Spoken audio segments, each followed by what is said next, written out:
You think appetizers meant just chips and dip on a coffee table? Think again.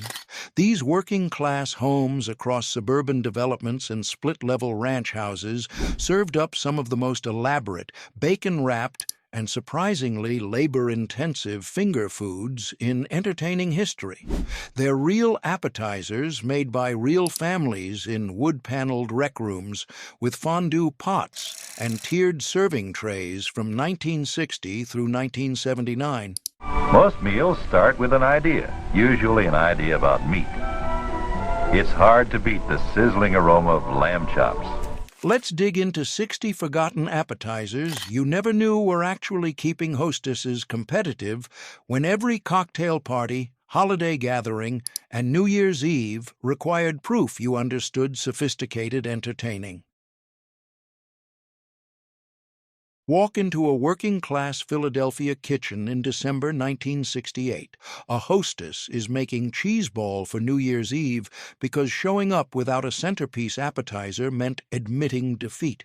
She mixed 2 packages of softened cream cheese with 2 cups of shredded sharp cheddar cheese, 2 tablespoons of Worcestershire sauce, 1 teaspoon of garlic powder, a pinch of cayenne pepper, and salt to taste. She beat it with an electric mixer until smooth and fluffy. She shaped the mixture into a ball with her hands, wrapped it in plastic wrap, and refrigerated it for 4 hours until firm. She spread 2 cups of chopped pecans on a plate and rolled the chilled cheese ball in them until completely coated.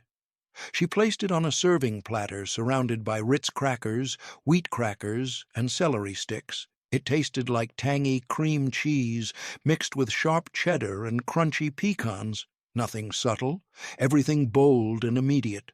The Worcestershire sauce added savory depth that nobody called umami in 1968. The garlic gave it bite. The cayenne added heat that proved the hostess wasn't timid about flavor. The pecans were toasted and buttery. The crackers were salty and crisp. It was rich, savory, creamy, and engineered for addiction. Guests couldn't stop spreading it on crackers because it hit every flavor receptor simultaneously. It cost about 75 cents to make and fed 20 people, proof that impressive didn't require expensive. The cream cheese was 30 cents. The sharp cheddar was 25 cents. The pecans were 20 cents. That was nothing for a party appetizer that carried your reputation, about $6 in today's money. Walk into a working-class Miami kitchen in December 1971, where a woman is making shrimp cocktail because serving it proved you could afford seafood when most families couldn't. She filled a large pot with water, added lemon slices, Old Bay seasoning, and bay leaves. She brought it to a boil and added 2 pounds of large shrimp. She boiled them for exactly 3 minutes until they turned pink and curled. She drained them and plunged them into ice water to stop the cooking. She peeled and deveined each shrimp, leaving the tails on for presentation because that detail separated careless hostesses from meticulous ones. She made cocktail sauce by mixing 1 cup of ketchup with 3 tablespoons of prepared horseradish, 2 tablespoons of lemon juice, 1 tablespoon of Worcestershire sauce, and several dashes of hot sauce. She arranged 5 shrimp around the rim of each martini glass with cocktail sauce pooled in the bottom. It tasted like cold, sweet shrimp with spicy, tangy cocktail sauce that cleared sinuses and proved the hostess wasn't afraid of bold flavors. The shrimp were plump, tender, and perfectly cooked. Overcooked shrimp announced amateur status immediately. The horseradish cleared your sinuses and demonstrated confidence. The hot sauce added heat that meant something. The lemon brightened everything. The presentation was restaurant-level elegant and sophisticated, like something that should cost $15 per serving.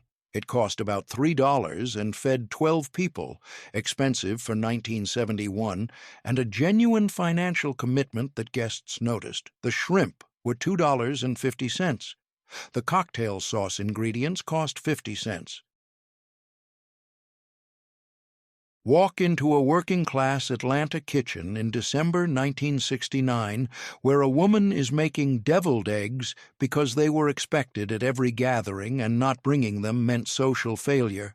She placed 24 eggs in a large pot, covered them with cold water, and brought them to a boil. She turned off the heat, covered the pot, and let them sit for 12 minutes. Timing mattered because overcooked yolks turned gray and announced incompetence. She drained them and plunged them into ice water. She peeled each egg carefully because broken whites meant the batch looked sloppy. She sliced them in half lengthwise. She scooped out all the yolks into a bowl and mashed them with a fork until fine and crumbly. She mixed in half a cup of mayonnaise, 2 tablespoons of yellow mustard, 1 tablespoon of sweet pickle relish, salt, and pepper. She spooned the yolk mixture into a pastry bag fitted with a star tip. She piped the filling back into the egg white halves, making decorative swirls that proved she owned proper equipment and knew how to use it. She dusted each with paprika and arranged them on a crystal platter that announced she had standards. They tasted like creamy, tangy egg, filling with a hint of sweetness from the pickle relish, familiar comfort food executed with enough skill to prove competence. The mayonnaise made them rich and demonstrated you weren't cutting corners with salad dressing. The mustard added tang that meant something. The paprika was smoky and colorful, purely decorative, but that decoration mattered, because presentation separated serious hostesses from lazy ones. The piped filling looked professional and fancy, like something from a catering company rather than a home kitchen. It cost about $1 and made 4 dozen deviled eggs, proof that feeding crowds didn't require wealth. The eggs were 60 cents. The mayonnaise, mustard, and relish cost 40 cents. That was incredibly cheap at about $8 today for an appetizer that fed 24 people and looked like you'd invested real effort. Walk into a working-class San Francisco kitchen in December 1970 where a woman is making rumaki because serving it proved you were adventurous enough to cook with organ meat when most Americans refused. She cut 1 pound of chicken livers into bite-sized pieces and placed them in a bowl. She made marinade with half a cup of soy sauce, 1/4 cup of brown sugar, 2 tablespoons of fresh grated ginger, and 1 tablespoon of minced garlic. She poured it over the livers and refrigerated overnight to prove she planned ahead. She drained a can of water chestnuts and sliced them. She cut bacon strips in half. She wrapped each liver piece with a water chestnut slice in a half strip of bacon and secured it with a toothpick. She arranged them on a baking sheet and baked at 400 degrees for 20 minutes, flipping halfway, until the bacon was crispy and browned. They tasted like salty, crispy bacon with creamy, rich chicken liver and crunchy water chestnuts, bold combinations that divided guests immediately into adventurous eaters and timid ones. Walk into a working-class Boston kitchen in December 1966 where a woman is making stuffed celery because it demonstrated restraint and elegance when most appetizers were heavy and rich. She washed and trimmed 2 bunches of celery and cut the stalks into 3-inch pieces. She patted them dry with paper towels because wet celery meant watery filling. She mixed 8 ounces of softened cream cheese with 1/4 cup of crumbled blue cheese, 1/4 cup of finely chopped walnuts, and a pinch of salt. She spooned the mixture into a pastry bag and piped it into the groove of each celery piece, making a decorative swirl that proved she had equipment and skill. She topped each with a walnut half for garnish. She arranged them on a rectangular platter in neat rows that demonstrated attention to detail. It tasted like crunchy, refreshing celery with tangy, creamy cream cheese and sharp, pungent blue cheese. Contrasts that worked because they provided relief from richer appetizers. The walnuts added earthy richness and texture. The combination was surprisingly addictive because the cool celery contrasted with the rich filling. It was refreshing and indulgent simultaneously, a palate cleanser that still felt special enough to serve company. It cost about $1 and made 3 dozen pieces, cheap for such an elegant-looking appetizer at about $9 today. Walk into a working-class Milwaukee kitchen in December 1972, where a woman is making ham and pickle roll-ups because they were easy to make ahead and always disappeared from the platter first, which meant success. She bought a pound of thin-sliced deli ham, the kind sliced so thin you could see through it. She laid each slice flat on a cutting board. She spread a thin layer of softened cream cheese over the entire surface using a butter knife. She placed a whole dill pickle spear on one edge of the ham slice and rolled it up tightly like a cigar. She wrapped each roll individually in plastic wrap and refrigerated them overnight so they'd hold their shape and the flavors would marry. The next day, she unwrapped them and sliced each roll into half-inch pinwheels.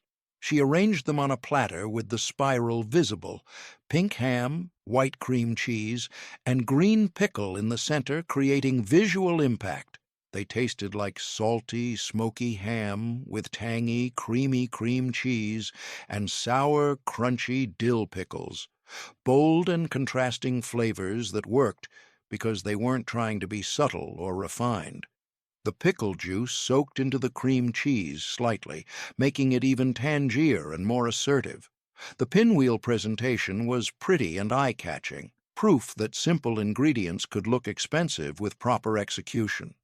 They were cold, refreshing, and savory, perfect for nibbling while drinking cocktails and mingling without needing plates or forks. It cost about $2 and made 40 pieces, affordable for feeding crowds at about $18 today. The deli ham was $1. The cream cheese cost 50 cents. The jar of dill pickles cost 50 cents. Ham and pickle roll-ups were a popular appetizer from 1965 through 1978 because they were easy to make ahead, traveled well to parties in Tupperware, and always disappeared from the platter first, which proved they worked. Kids and adults both loved them, which meant universal appeal. Walk into a working-class Charleston kitchen in December 1968, where a Southern woman is making cheese straws because every proper Southern hostess made them, and not making them meant you'd failed your heritage. She mixed 2 cups of all-purpose flour with 1 cup of cold butter cut into cubes, 2 cups of shredded sharp cheddar cheese, half a teaspoon of cayenne pepper, and half a teaspoon of salt. She worked it with her hands until it formed a crumbly dough. She rolled it out on a floured surface until it was 1/4 inch thick. She cut it into long, thin strips about 4 inches long and half an inch wide. She twisted each strip twice to create a spiral shape that proved she had patience and attention to detail. She placed them on baking sheets and baked at 350 degrees for 15 minutes until golden brown and crispy. She let them cool completely. They got crispier as they cooled, which meant proper technique. They tasted like buttery, cheesy, spicy crackers that shattered perfectly when you bit into them. The sharp cheddar was intense and tangy, not mild or apologetic. The cayenne gave them a slow-building kick that made you want another one to cool your mouth. The texture was crispy, flaky, and shattered perfectly, which proved proper butter-to-flour ratio. They were elegant and Southern, refined but with personality and heat. It cost about $1 and made 5 dozen, incredibly cheap for 60 pieces at about $9 today. The sharp cheddar was 50 cents. The butter was 30 cents. The flour cost 20 cents. Cheese straws were a sacred Southern tradition from 1960 through 1976 because every proper Southern hostess made them and served them and stored them in tins and gave them as gifts. They represented hospitality, tradition, and refinement, core Southern values expressed through food. Walk into a working-class Seattle kitchen in December 1970, where a woman is making salmon mousse because owning a fish-shaped copper mold and knowing how to use it separated serious hostesses from pretenders. She drained 2 cans of pink salmon and removed the bones and skin. Tedious work that took 20 minutes. She flaked the salmon into a bowl. She dissolved 2 envelopes of unflavored gelatin in half a cup of cold water, then heated it until dissolved. Timing mattered because gelatin that didn't dissolve properly meant failure. She mixed the gelatin with the salmon, 8 ounces of softened cream cheese, half a cup of mayonnaise, quarter cup of lemon juice, 2 tablespoons of fresh chopped dill, 1 tablespoon of minced onion, salt, and pepper. She beat it with an electric mixer until smooth and fluffy. She poured it into a fish-shaped copper mold that she'd sprayed with cooking spray. She refrigerated it overnight until firm and set. She unmolded it onto a silver platter lined with lettuce leaves. Unmolding required nerve because failure meant public humiliation. She decorated it with thin cucumber slices arranged like scales, 2 olive slices for eyes, and fresh dill sprigs. Walk into a working-class Minneapolis kitchen in December 1969, where a woman is making Swedish meatballs because serving them hot in a silver chafing dish proved you had proper entertaining equipment and understood how to keep food at correct temperatures. She mixed 2 pounds of ground beef with 1 cup of breadcrumbs soaked in half a cup of milk, 1 beaten egg, 1 finely minced onion, 1 teaspoon of allspice, half a teaspoon of nutmeg, salt, and pepper.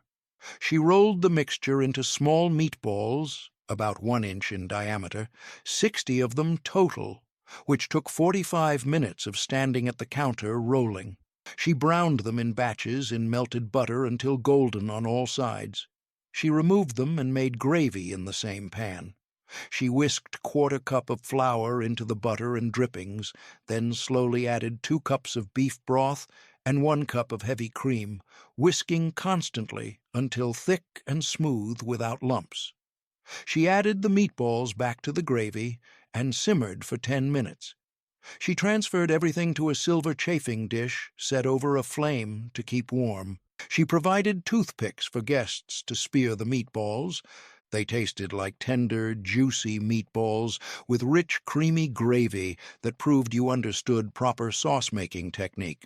The allspice and nutmeg gave them a warm, aromatic flavor that was distinctly Swedish and demonstrated cultural knowledge. The gravy was silky, beefy, and luxurious, not broken or lumpy, which would announce amateur status. The meatballs were so tender they almost melted, which meant proper fat ratio and gentle cooking. The chafing dish kept them hot for hours, which mattered because cold meatballs were unacceptable. Walk into a working-class Chicago kitchen in December 1967 where a woman is making pigs in a blanket because they were easy, reliable, and always disappeared from the table first, which proved they worked, even though they weren't fancy. She opened 3 cans of refrigerated crescent roll dough and separated the triangles. She cut each triangle into 3 smaller triangles. She placed 1 cocktail sausage, little smokies, on the wide end of each triangle and rolled it up toward the point, completely encasing the sausage in dough. She arranged them on baking sheets with the point tucked underneath so they wouldn't unroll during baking. She baked them at 375 degrees for 15 minutes until the dough was golden brown and flaky. She served them hot on a platter with yellow mustard and ketchup for dipping. She provided cocktail napkins because they were messy and grease-dripped. They tasted like smoky, salty cocktail sausages wrapped in buttery, flaky crescent roll dough. Comfort food that nobody apologized for eating. The sausages were juicy and had a slight snap when you bit into them, which meant quality meat. The dough was tender and rich from the butter. The mustard added tangy sharpness. They were hot, comforting, and completely addictive. From fish-shaped salmon mousse to hand-rolled Swedish meatballs, these appetizers weren't bought from the freezer aisle and reheated in shame. They required special molds, chafing dishes, and hours of prep work that nobody would acknowledge or thank you for completing. The equipment alone, fish molds, chafing dishes, pastry bags, represented significant investment that announced commitment. Walk into a working-class New Orleans kitchen in December 1973, where a woman is making shrimp remoulade because serving it proved you understood regional American cuisine beyond basic meat and cheese that Yankees served. She boiled 2 pounds of large shrimp in seasoned water with Old Bay, lemon slices, and bay leaves until pink. Exactly 3 minutes because overcooked shrimp were rubber. She chilled them in ice water, then peeled and deveined them, which took an hour of standing at the sink. She made remoulade sauce by mixing 1 cup of mayonnaise with 1/4 cup of Creole mustard, 2 tablespoons of prepared horseradish, 2 tablespoons of paprika, 1 tablespoon of hot sauce, 2 tablespoons of lemon juice, 1/4 cup of minced celery, 2 tablespoons of minced green onions, 1 tablespoon of minced parsley, and salt to taste. She tossed the cold shrimp in the sauce until coated and refrigerated overnight to let the flavors marry. Patience mattered. She served it chilled in a crystal bowl with butter crackers alongside.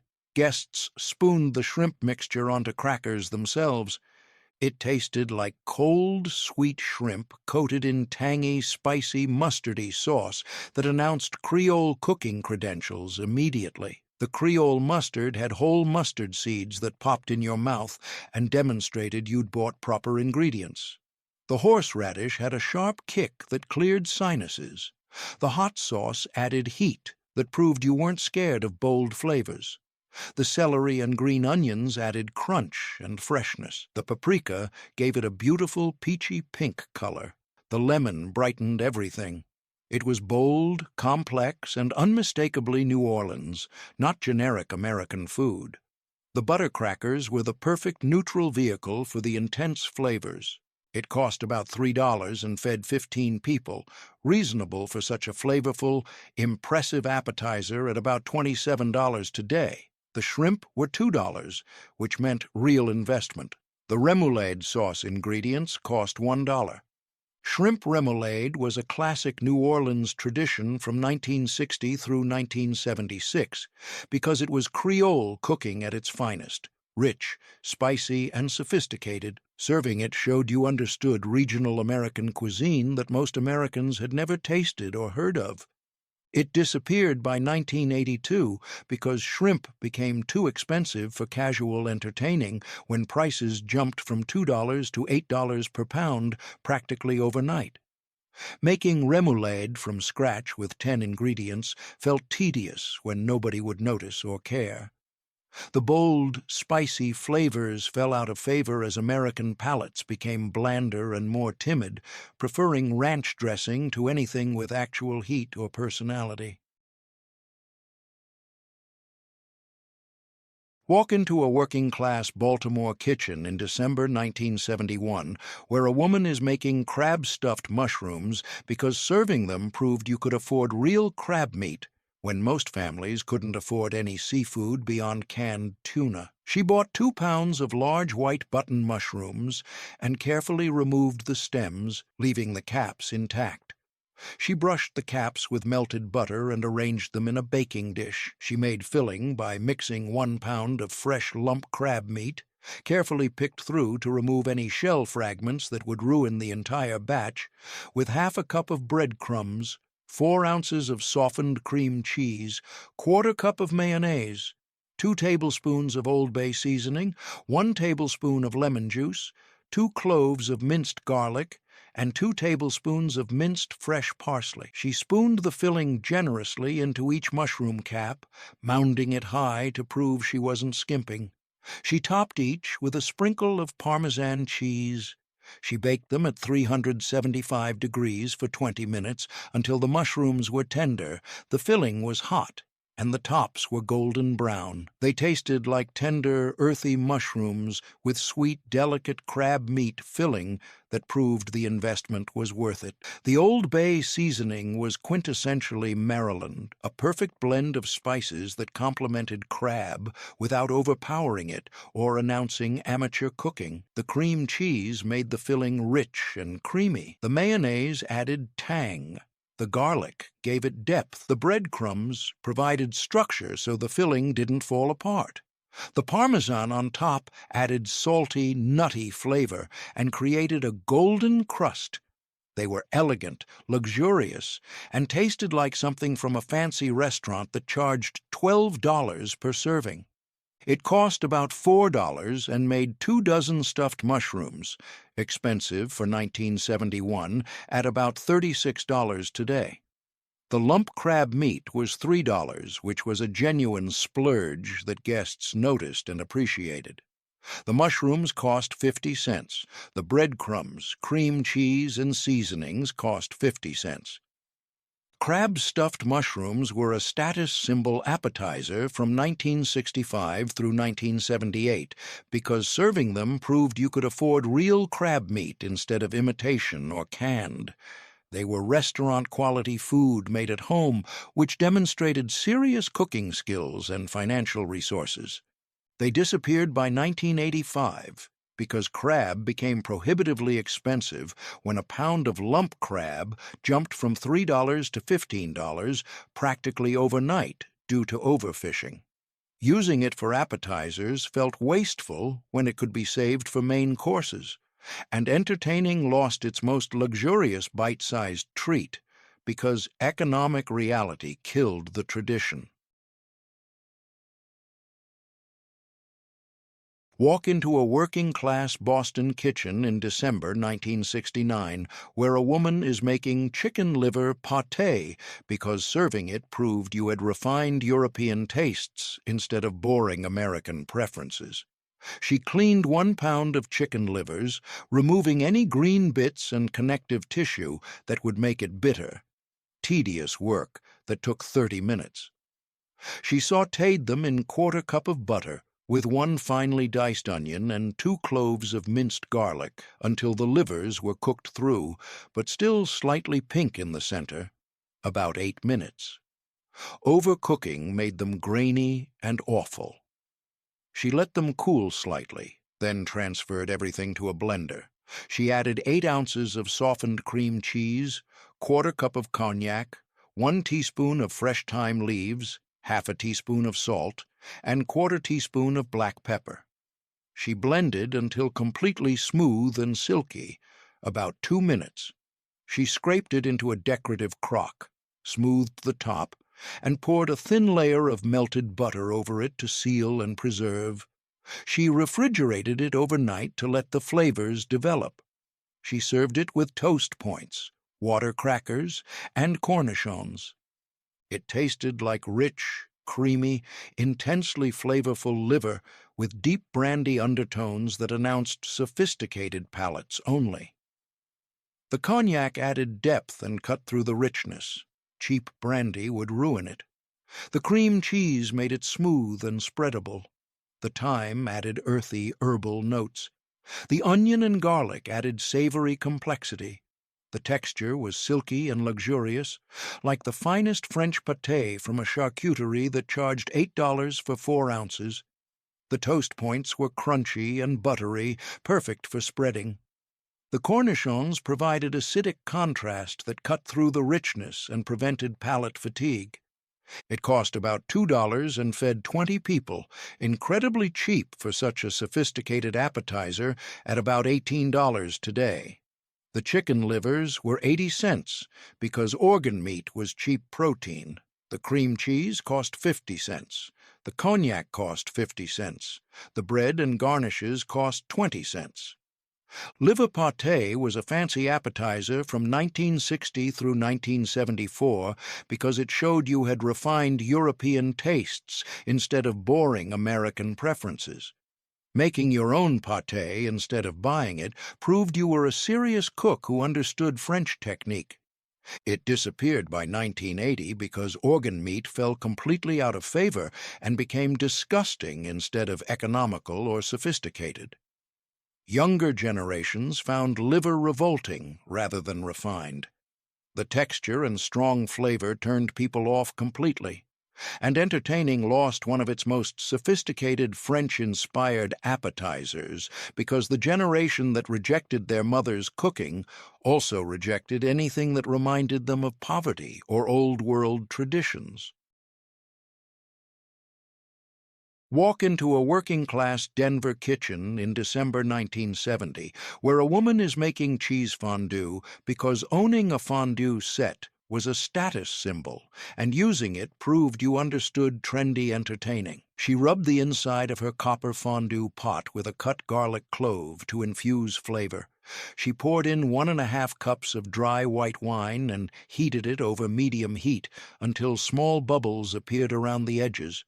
Not boiling, or it would be ruined. She tossed 1 pound of shredded Gruyere cheese and 1 pound of shredded Emmental cheese with 3 tablespoons of cornstarch to prevent clumping and ensure smooth melting. She added the cheese to the wine gradually, a handful at a time, stirring constantly in a figure-8 pattern until melted and smooth. She added 3 tablespoons of Kirsch, cherry brandy, and a pinch of nutmeg. She transferred the pot to a fondue burner to keep it warm and bubbling. She cut a baguette into bite-sized cubes, sliced apples into wedges, and blanched broccoli and cauliflower florets. She provided long fondue forks for dipping. It tasted like gooey, tangy melted cheese with complex nutty flavors from the Gruyere and Emmental, not cheap American cheese that tasted like plastic. The white wine added brightness and acidity that kept it from being too heavy or one-dimensional. The Kirsch added subtle cherry depth. The nutmeg added warmth. The bread cubes soaked up the cheese beautifully. The apples provided sweet contrast. The vegetables added freshness. It was interactive, fun, and delicious. Guests gathered around the pot, dipping and chatting, which meant successful party dynamics. It cost about $5 and fed 10 people, expensive for 1970 at about $45 today. The Gruyere and Emmental cheeses cost $3 because imported Swiss cheese was expensive and hard to find. The white wine and Kirsch cost $1. The bread, apples, and vegetables cost $1. Cheese fondue was a wildly popular appetizer from 1965 through 1978 because it was Swiss, sophisticated, and social. Owning a fondue set was a status symbol that announced you kept up with trends. Fondue parties were the height of cool entertaining, modern, interactive, and European-inspired. It disappeared by 1985 because fondue pots became outdated relics, gathering dust in basements and garage sales. The dish felt too retro and kitschy instead of sophisticated, and entertaining moved away from interactive, time-consuming appetizers that required constant attention and flame management to prevent scorching. Walk into a working-class Philadelphia kitchen in December 1966, where a woman is making tomato aspic because serving molded gelatin dishes proved you understood elegant American entertaining traditions. She heated 3 cups of tomato juice in a saucepan until steaming. She dissolved 2 envelopes of unflavored gelatin in half a cup of cold water, then stirred it into the hot tomato juice until completely dissolved. Undissolved gelatin meant grainy texture and failure. She added 1/4 cup of lemon juice, 2 tablespoons of Worcestershire sauce, 1 tablespoon of hot sauce, 1 teaspoon of celery salt, and half a teaspoon of onion powder. She poured it into a ring mold that she'd sprayed with cooking spray. She refrigerated it overnight until firm and set. She unmolded it onto a round platter lined with crisp iceberg lettuce leaves. Unmolding required confidence because failure meant starting over. She filled the center of the ring with shrimp salad made from cooked shrimp mixed with mayonnaise, celery, and lemon juice. She garnished the aspic with lemon wedges and parsley sprigs. It tasted like savory tomato jelly. cold, tangy, and slightly spicy, which divided guests immediately into people who understood aspic and people who found it disgusting. The gelatin texture was firm, but jiggly. The lemon juice added brightness. The Worcestershire and hot sauce gave it depth and kick that proved sophistication. The celery salt added aromatic flavor. The shrimp salad in the center was creamy, cool, and contrasted perfectly with the firm aspic. The lettuce added crunch. It was refreshing, elegant, and visually stunning. A perfect red ring with white shrimp salad in the center that looked like magazine photography. It cost about $2 and fed 12 people, affordable for such an impressive presentation at about $18 today. The tomato juice was 50 cents. The gelatin cost 30 cents. The shrimp salad cost $1. The lettuce and garnishes cost 20 cents. Tomato aspic was a popular appetizer from 1960 through 1972 because it was elegant, old-fashioned, and showed you understood classic American entertaining traditions. Ring molds were prized possessions. Aspic was considered sophisticated and refined, the peak of elegant entertaining. It disappeared by 1978 because savory gelatin became a national punchline practically overnight. People started mocking aspic as weird, gross, and unappetizing in magazine articles and comedy routines.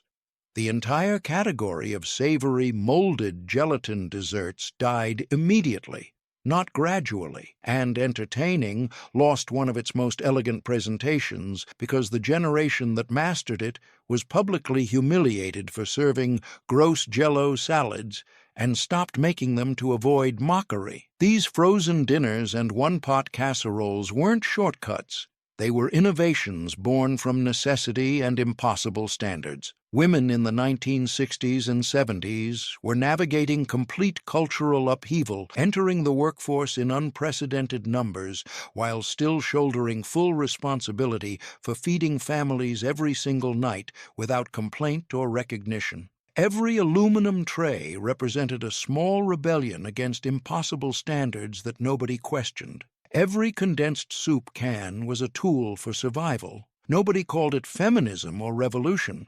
They called it getting dinner on the table.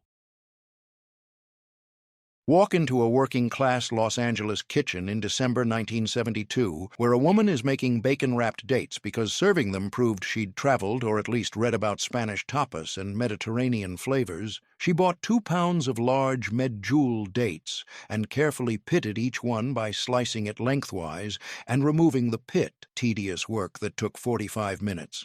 She stuffed each date with 1 whole roasted almond, pressing it into the cavity where the pit had been. She cut bacon strips in half crosswise. She wrapped each stuffed date in a half strip of bacon, starting at one end and wrapping it around in a spiral. She secured each with a toothpick poked through the center. She arranged them on a baking sheet lined with foil.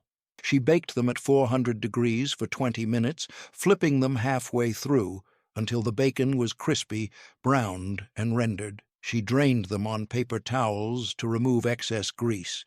She served them warm on a platter. They tasted like sweet, chewy dates with salty, crispy bacon and crunchy roasted almonds, contrasts that seemed surprising but worked perfectly together. The bacon drippings caramelized the natural sugars in the dates, making them even sweeter and more intense. The sweet-salty contrast was addictive and modern. The almonds added nutty flavor and textural contrast that prevented it from being one-note sweetness. They were rich, indulgent, and completely irresistible. Guests couldn't stop eating them, which meant success.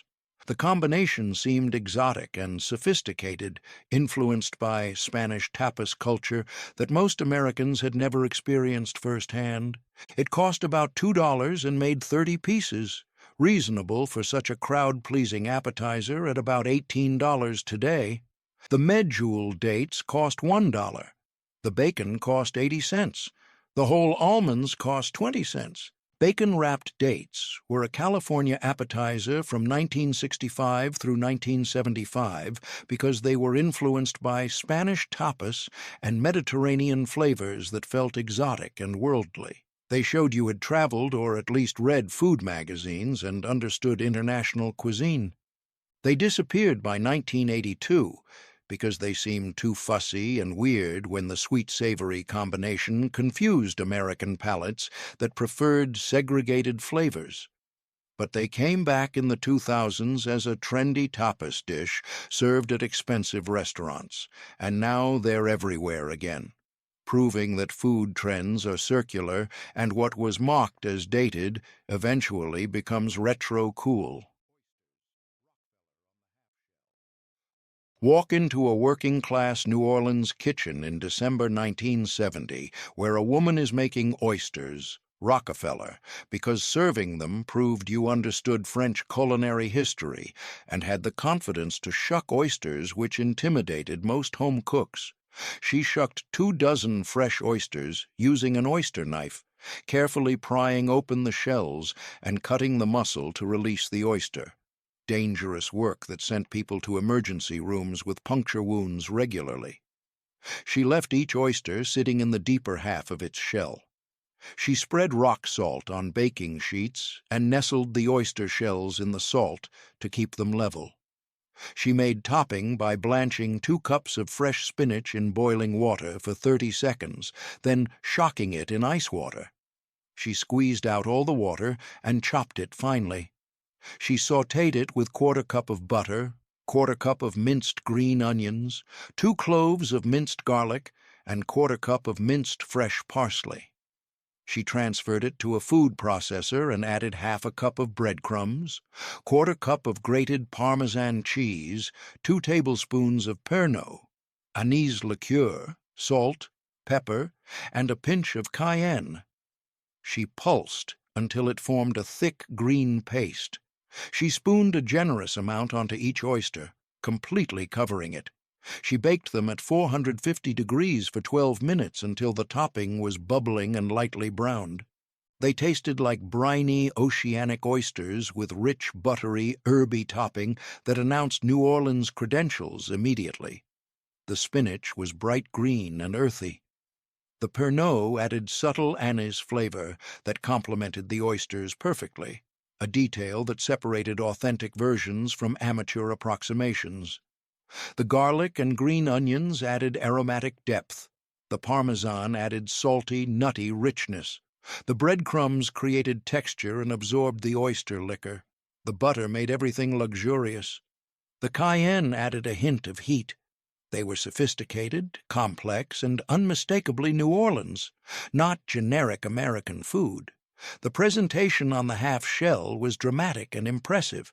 It cost about $3 for 2 dozen, reasonable for such a luxurious appetizer at about $27 today.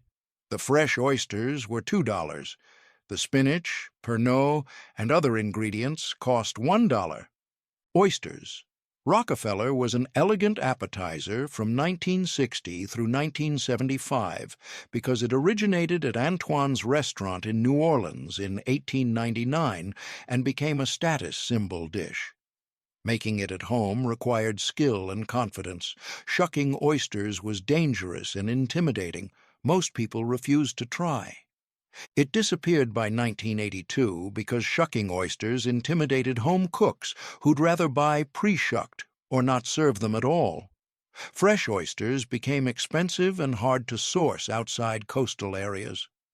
The Pernod, a specialty ingredient, was hard to find in most liquor stores and cost $12 per bottle, and entertaining moved away from complicated restaurant-style appetizers that required dangerous knife work and specialized ingredients nobody stocked.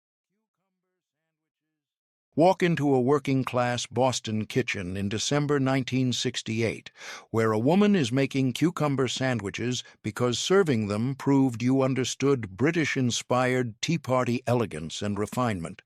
She mixed 8 ounces of softened cream cheese with 1/4 cup of mayonnaise, 2 tablespoons of fresh chopped dill, 1 tablespoon of lemon zest, and a pinch of salt until smooth and fluffy. She refrigerated it for an hour to firm up. She peeled 2 large cucumbers and sliced them paper thin using a mandolin. dangerous equipment that cut fingertips regularly. She laid the slices on paper towels and sprinkled them with salt to draw out excess moisture that would make the sandwiches soggy. She let them sit for 30 minutes, then patted them dry. She spread the cream cheese mixture on thin white bread slices, topped with 3 layers of cucumber slices arranged perfectly and covered with another bread slice. She trimmed off all the crusts using a sharp serrated knife. Trimming crusts was mandatory. She cut each sandwich into 4 triangles. She arranged them on a silver platter covered with a damp tea towel and refrigerated until serving. They tasted like cool, refreshing cucumber with tangy cream cheese and bright dill, delicate flavors that required restraint and confidence. The mayonnaise added richness. The lemon zest added brightness. The bread was soft, delicate, and almost melted in your mouth. They were light, elegant, and sophisticated, the opposite of heavy appetizers. They were perfect for sipping tea or champagne. They felt British, refined, and proper, borrowed from a culture that valued restraint over excess. It cost about $1 and made 3 dozen sandwiches, incredibly cheap for such an elegant appetizer at about $9 today. The cream cheese was 40 cents. The cucumbers cost 30 cents. The white bread cost 30 cents. Cucumber sandwiches were a British-inspired appetizer from 1960 through 1974 because they represented old-world elegance and refinement. They were served at ladies' luncheons, tea parties, and holiday gatherings that valued proper etiquette. They showed you understood entertaining traditions beyond American casual culture. They disappeared by 1980 because they seemed too dainty, plain, and boring when American appetizers became bolder and more exciting. Cucumber sandwiches felt too restrained and overly polite. And entertaining lost its most delicate, refined finger food because the generation that grew up on them associated them with stuffy propriety they were actively rejecting. Walk into a working-class Pittsburgh kitchen in December 1971, where a woman is making spinach balls because they were easy to make ahead, could be frozen, and could be baked from frozen, which meant practical entertaining. She thawed 2 packages of frozen chopped spinach and squeezed out every drop of water using a clean kitchen towel. This step was crucial because wet spinach meant the balls fell apart. She mixed the dry spinach with 2 cups of herb-seasoned stuffing mix, 1 cup of grated Parmesan cheese, 4 beaten eggs, half a cup of melted butter, 1 teaspoon of garlic powder, half a teaspoon of onion powder, and half a teaspoon of black pepper. She mixed it with her hands until everything was evenly combined and the mixture held together when squeezed. She rolled it into 1-inch balls using her palms, about 4 dozen total, which took an hour of rolling. She arranged them on baking sheets lined with parchment paper. She baked them at 350 degrees for 20 minutes until firm and lightly golden. She served them warm on a platter with toothpicks. She provided a small bowl of ranch dressing for dipping. They tasted like savory spinach with buttery herb stuffing and salty Parmesan cheese, comfort food disguised as vegetables. The garlic and onion powders added aromatic depth. The texture was soft and tender inside with a slightly crispy exterior. They were green and festive-looking, which mattered for holiday presentations. They were vegetable-forward but rich enough to feel indulgent rather than healthy. The ranch dressing added creamy, tangy contrast. Kids actually ate them because the spinach was hidden in the stuffing and didn't announce itself aggressively. It cost about $2 and made 4 dozen spinach balls, cheap for 48 pieces at about $18 today. The frozen spinach cost 50 cents. The stuffing mix cost 50 cents. The Parmesan, cheese, and eggs cost $1. Spinach balls were a popular appetizer from 1965 through 1978 because they were easy to make ahead and freeze, which solved the entertaining logistics problem. They could be baked from frozen, making them perfect for unexpected guests. They were reliable, crowd-pleasing, and always disappeared from the platter. They disappeared by 1985 because rolling dozens of balls by hand felt tedious and time-consuming when store-bought frozen spinach appetizers became available in supermarkets. Nobody could tell the difference or care about homemade versus store-bought. The homemade tradition died because the labor investment wasn't acknowledged or appreciated by anyone eating them. Walk into a working-class San Francisco kitchen in December 1969 where a woman is making cheese puffs because serving them proved you understood French pastry technique and had confidence in the kitchen that most women lacked. She made choux pastry by bringing 1 cup of water and half a cup of butter to a boil in a saucepan. She added 1 cup of flour all at once and stirred vigorously with a wooden spoon until the mixture formed a ball and pulled away from the sides of the pan. This step required arm strength. She transferred it to a bowl and let it cool for 5 minutes.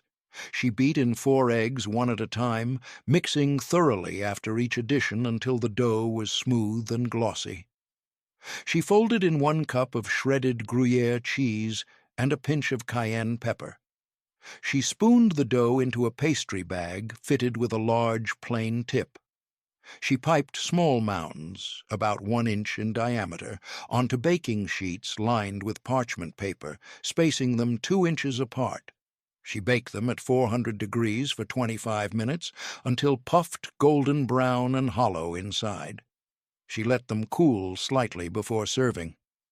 They tasted like airy, cheesy pastry puffs with a crispy exterior and hollow, tender interior that proved proper technique. The Gruyere was nutty, salty, and intense, not mild American cheese. The cayenne added a subtle kick. The texture was magical. Crispy shell, empty center, rich cheese flavor concentrated in the walls. They were elegant, French, and impressive. Guests always asked how they were made and were amazed to learn they were basically just eggs, flour, butter, and cheese transformed through technique. It cost about $2 and made 4 dozen puffs, reasonable for such an impressive appetizer at about $18 today. The Gruyere cheese cost $1 because imported Swiss cheese was expensive. The eggs and butter cost $1. Cheese puffs, gougere, were a French-inspired appetizer from 1965 through 1976 because they required serious pastry skills that separated confident cooks from amateurs.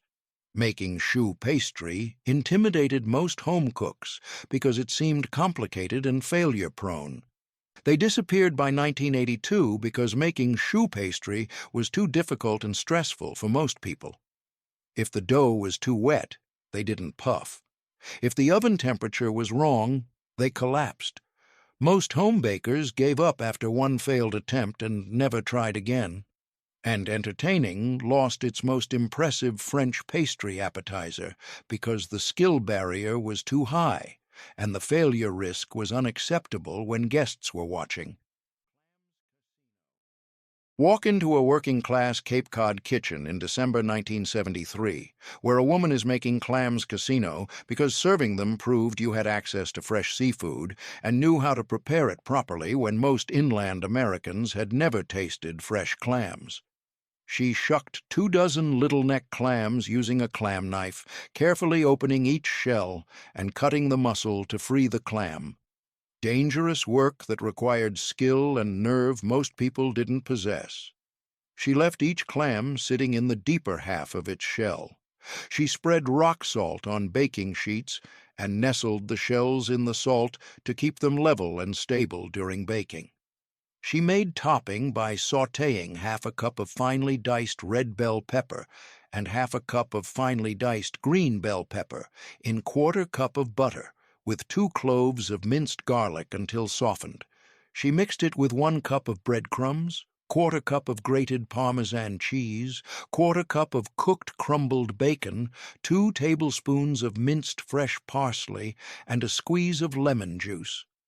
She spooned the mixture onto each clam, covering it generously. She baked them at 425 degrees for 15 minutes until the topping was golden and bubbling. They tasted like briny, tender clams with garlicky breadcrumb topping, sweet peppers, and smoky bacon, coastal flavors that announced New England credentials immediately.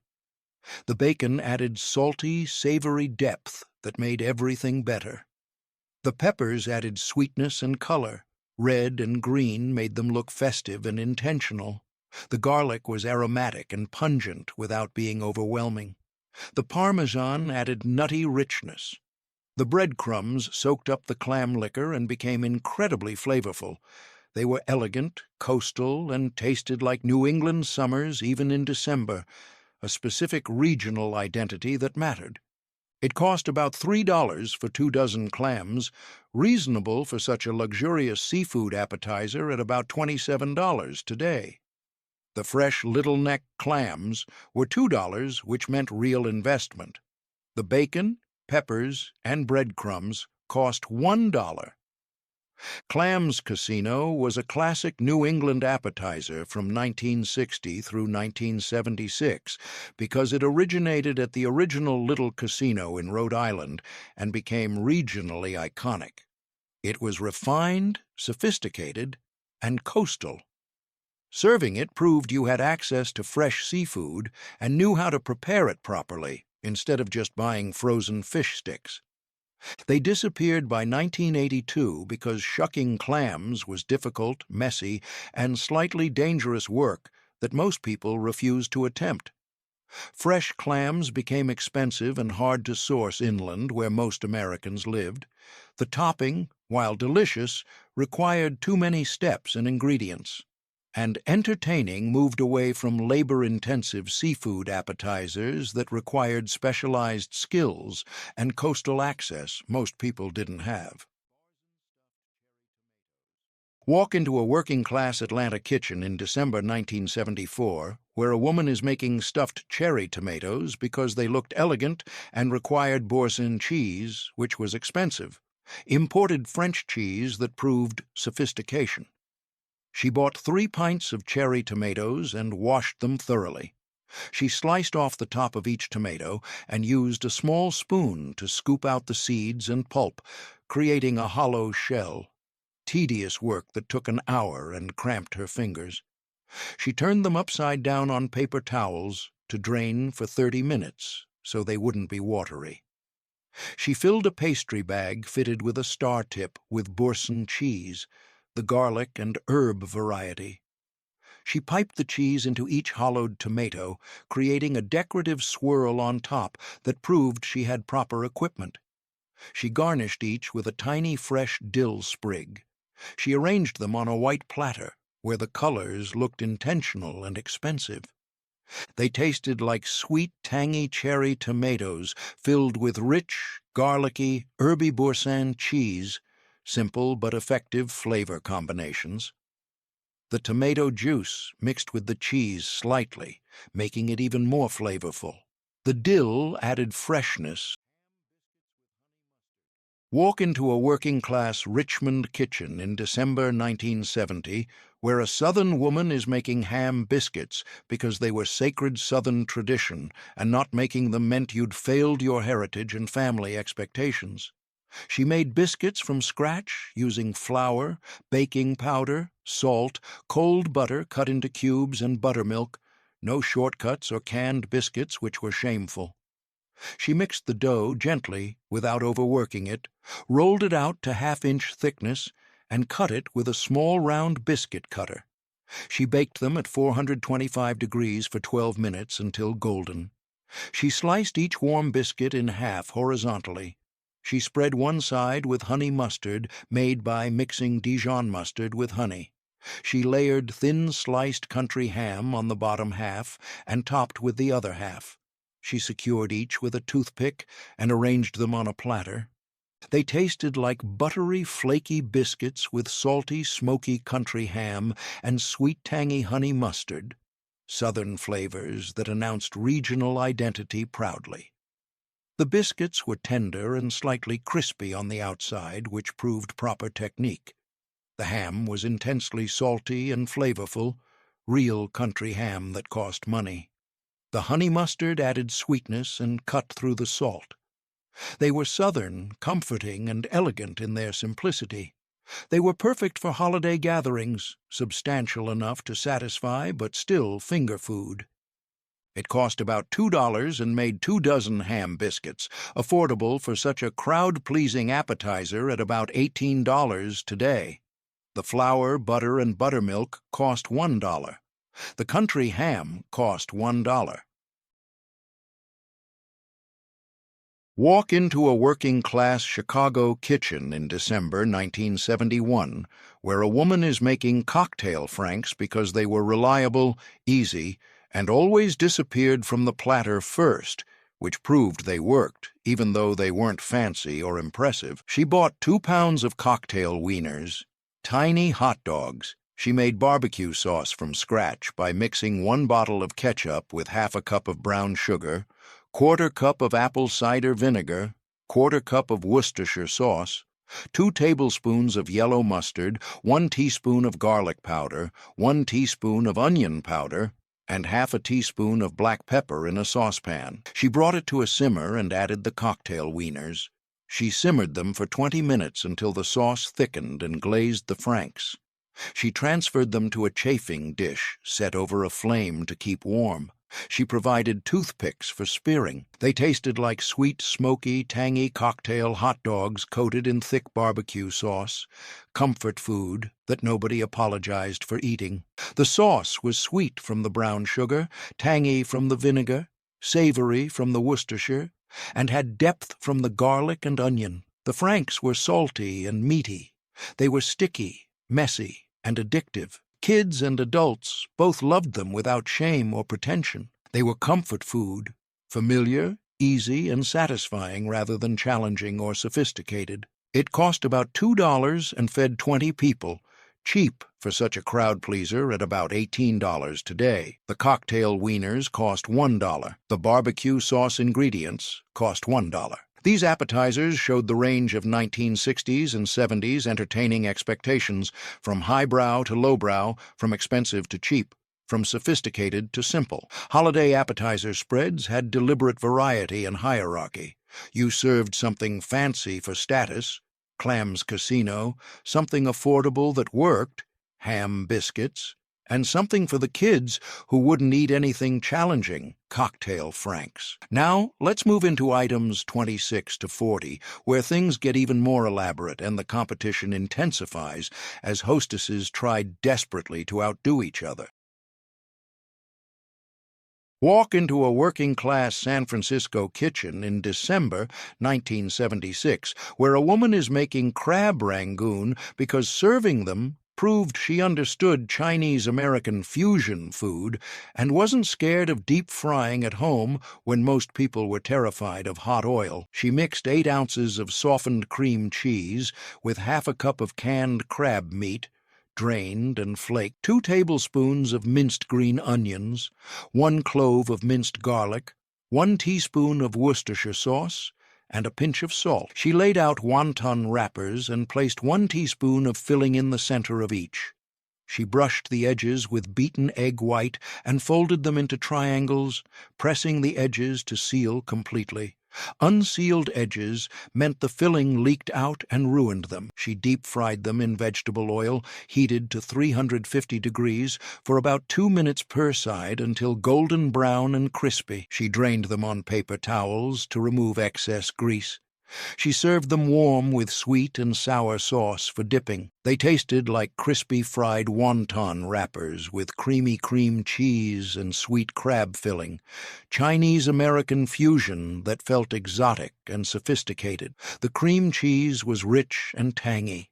The crab added sweetness and texture. The green onions added freshness. The garlic gave it depth. The wonton wrapper was shatteringly crispy with a slight chew. The sweet and sour sauce added tangy sweetness. They were Chinese-American restaurant food made at home, Americanized Chinese cuisine that most Americans thought was authentically Chinese. Walk into a working-class Boston kitchen in December 1968, where a woman is making marinated mushrooms because they could be made days ahead and actually improved with time, which solved the entertaining logistics nightmare. She bought 2 pounds of small white button mushrooms and cleaned them by wiping with a damp paper towel, never washing them or they'd absorb water and become slimy. She trimmed the stems. She brought a pot of water to a boil and blanched the mushrooms for exactly 2 minutes, then drained them immediately. She made marinade by whisking together 3/4 cup of olive oil, 1/4 cup of red wine vinegar, 2 tablespoons of lemon juice, 3 cloves of minced garlic, 1 tablespoon of Dijon mustard, 1 teaspoon of dried oregano, 1 teaspoon of dried basil, half a teaspoon of sugar, salt, and black pepper. She poured the hot marinade over the warm mushrooms in a large bowl. She covered and refrigerated them for at least 24 hours, stirring occasionally. She served them cold in a glass bowl with toothpicks. They tasted like tender mushrooms soaked in tangy, garlicky, herby vinaigrette that got better every day they sat. The olive oil made them rich. The vinegar added acidity that cut through the richness. The garlic was pungent and aromatic, not subtle. The oregano and basil gave them Italian flavor identity. The Dijon added complexity. The lemon brightened everything. They were earthy, tangy, and incredibly flavorful. The longer they marinated, the better they tasted, which meant strategic advance preparation. They could be made days ahead, making them perfect for entertaining without last-minute stress. It cost about $2 and fed 15 people, affordable for such a flavorful make-ahead appetizer at about $18 today. Walk into a working-class Nashville kitchen in December 1973, where a Southern woman is making sausage balls because they were beloved Southern tradition that appeared at every holiday gathering, and not bringing them meant social failure. She mixed 1 pound of uncooked bulk breakfast sausage with 2 cups of shredded sharp cheddar cheese and 2 cups of Bisquick baking mix in a large bowl. She used her hands to combine everything thoroughly. The mixture was crumbly at first, but came together as she kneaded it, and the sausage fat moistened the dry ingredients. She rolled the mixture into 1-inch balls, using about 1 tablespoon of mixture per ball, about 5 dozen total, which took an hour of rolling and made her hands greasy and cramped. She placed them on ungreased baking sheets. She baked them at 350 degrees for 25 minutes until golden brown and cooked through. The sausage fat rendered out during baking and made them crispy on the outside. She served them warm on a platter with toothpicks. She provided spicy brown mustard for dipping. They tasted like savory sausage with sharp cheddar cheese and tender biscuit dough, Southern comfort food that nobody apologized for eating. The sausage was fatty, salty, and full of breakfast spice, sage, black pepper, and fennel that announced Southern breakfast identity. The cheddar was tangy and melted into the dough. The biscuit created a tender, biscuit-like texture that held everything together. They were hot, savory, and comforting. They smelled incredible while baking. The whole house filled with the aroma of sausage and cheese, which announced hospitality. They were Southern, simple, and absolutely addictive. You couldn't eat just one because the fat and salt created genuine addiction. It cost about $2 and made 5 dozen sausage balls, incredibly cheap for 60 pieces at about $18 today. Walk into a working-class Los Angeles kitchen in December 1977, where a woman is making artichoke dip because it felt Californian and modern, lighter and more vegetable-forward than Midwest casseroles that were heavy and dated. She drained 2 cans of artichoke hearts, chopped them roughly, and mixed them with 1 cup of mayonnaise, 1 cup of grated Parmesan cheese, 1 cup of shredded mozzarella cheese, 3 cloves of minced garlic, and a pinch of black pepper. She spread the mixture in a baking dish and baked at 350 degrees for 30 minutes until hot and bubbly. Meanwhile, she hollowed out a round sourdough bread loaf, cutting the top off and scooping out the interior, leaving a thick shell. She cut the removed bread into cubes for dipping.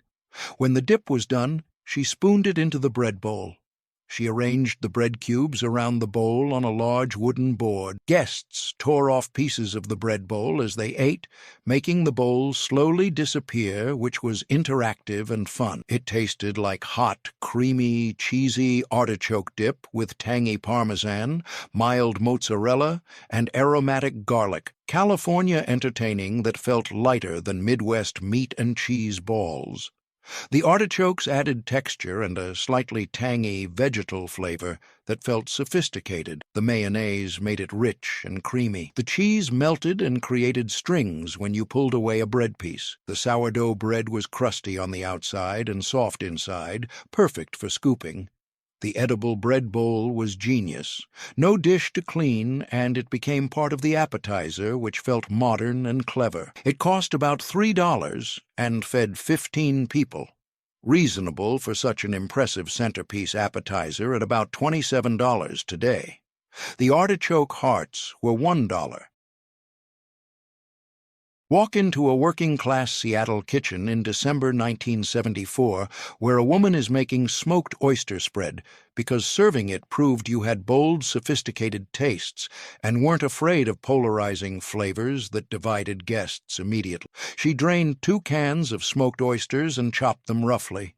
She mixed them with 8 ounces of softened cream cheese, 1/4 cup of mayonnaise, 2 tablespoons of lemon juice, 1 tablespoon of prepared horseradish, 2 tablespoons of minced fresh parsley, 1/4 teaspoon of Worcestershire sauce, and a pinch of cayenne pepper. She beat it with an electric mixer until well combined, but still slightly chunky, not smooth paste. She transferred it to a decorative crock, smoothed the top, and garnished with more parsley and a few whole smoked oysters for visual appeal. She refrigerated it for at least 4 hours to let the flavors meld. She served it with butter crackers, pumpernickel bread rounds, and celery sticks. It tasted like creamy cream cheese, with smoky, briny oysters that divided people immediately into lovers and haters. The smokiness was intense and distinctive.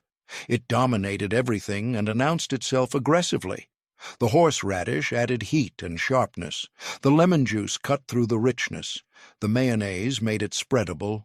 The oysters added texture and bursts of concentrated ocean flavor.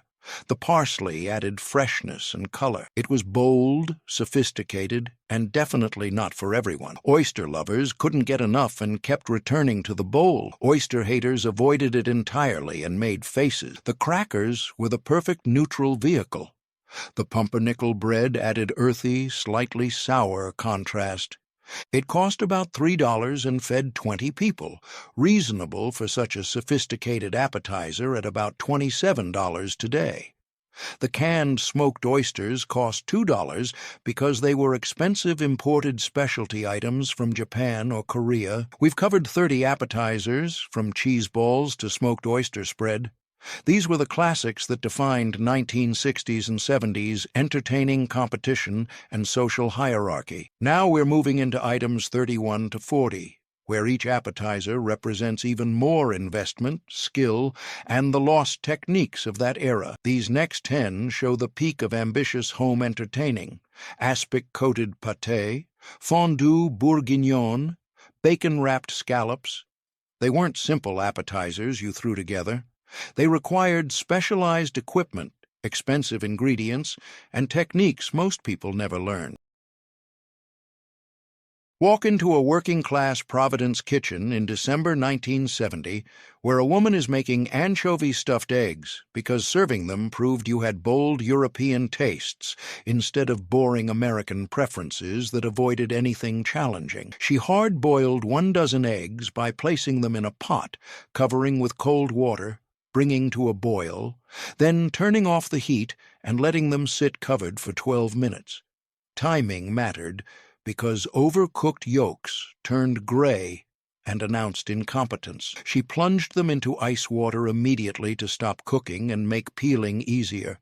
She peeled each egg carefully, because broken whites meant the batch looked sloppy and careless. She sliced them in half lengthwise and scooped out all the yolks into a bowl. She mashed the yolks with a fork until fine and crumbly. She mixed them with 1/4 cup of mayonnaise, 1 tablespoon of Dijon mustard, 2 teaspoons of lemon juice, 1 teaspoon of capers, drained and minced, and 6 anchovy fillets, drained and mashed into a paste. She stirred until smooth and creamy. The anchovies dissolved completely into the mixture, giving it a salty umami depth without being overtly fishy or aggressive. She spooned the yolk mixture into a pastry bag fitted with a star tip. She piped the filling back into the egg white halves, creating decorative swirls that proved she had proper equipment and technique. She garnished each egg with a tiny strip of anchovy, laid across the top like a ribbon, and a single caper for visual impact. She arranged them on a crystal relish plate and served them cold. They tasted like creamy deviled eggs with intense umami depth from the anchovies, sophisticated flavors that separated adventurous eaters from timid ones immediately. The anchovy flavor was subtle in the filling, where it added saltiness and complexity without overwhelming the eggs. The capers added briny pops of flavor.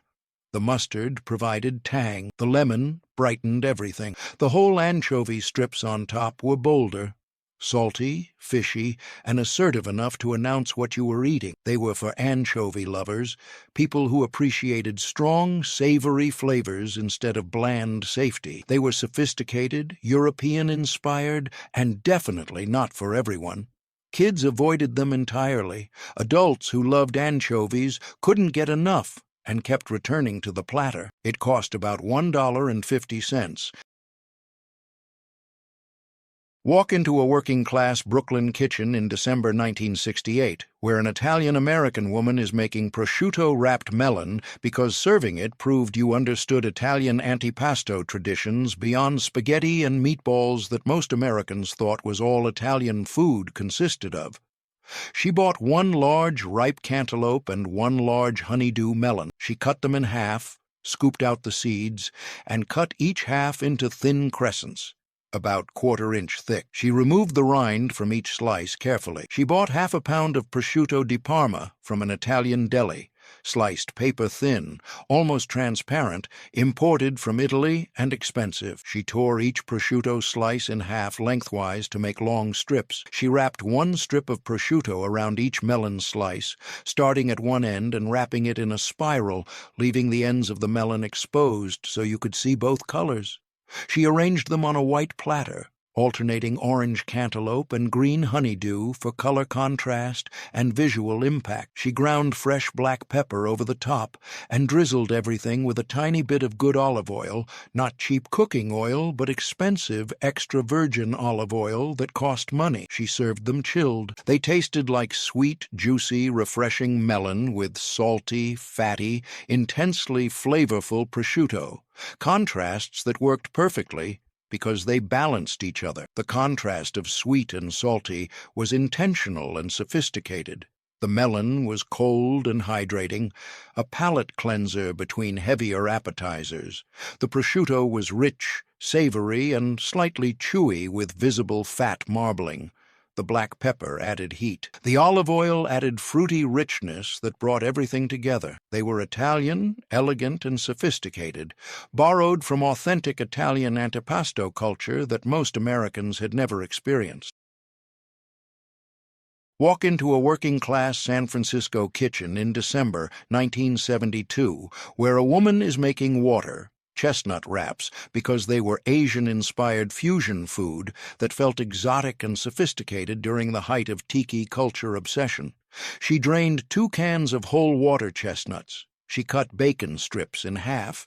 She made marinade by mixing 1/4 cup of soy sauce, 1/4 cup of brown sugar, 2 tablespoons of Worcestershire sauce, and half a teaspoon of garlic powder in a bowl. She added the water chestnuts and marinated them in the refrigerator for at least 4 hours, stirring occasionally so they absorbed flavor evenly. She drained them, reserving the marinade for basting. She wrapped each water chestnut in a half strip of bacon and secured it with a toothpick. She arranged them on a baking sheet lined with foil for easy cleanup. She brushed each wrap with the reserved marinade. She baked them at 375 degrees for 30 minutes, flipping them halfway through and brushing with more marinade until the bacon was crispy and caramelized and the water chestnuts were glazed and sticky. They tasted like crispy, salty bacon with crunchy, mild water chestnuts and sweet-savory Asian glaze.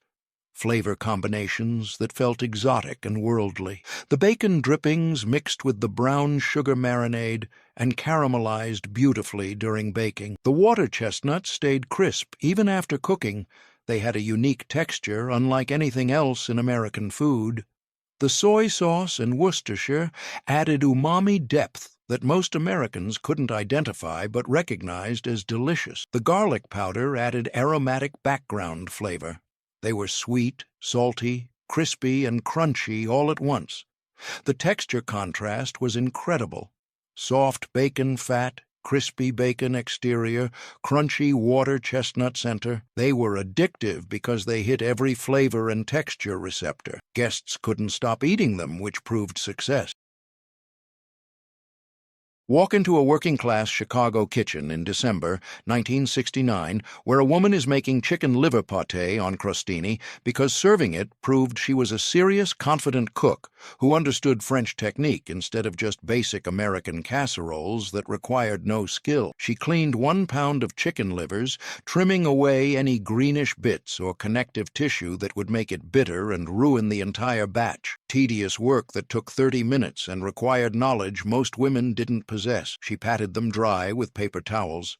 She heated 3 tablespoons of butter in a skillet and sautéed 1 finely diced shallot and 2 cloves of minced garlic until soft and fragrant without burning. She added the chicken livers and cooked them over medium-high heat for about 8 minutes, stirring occasionally until they were browned on the outside, but still slightly pink inside. Timing was critical because overcooked livers turned grainy and awful. She added 2 tablespoons of brandy and let it cook off completely. She transferred everything to a food processor.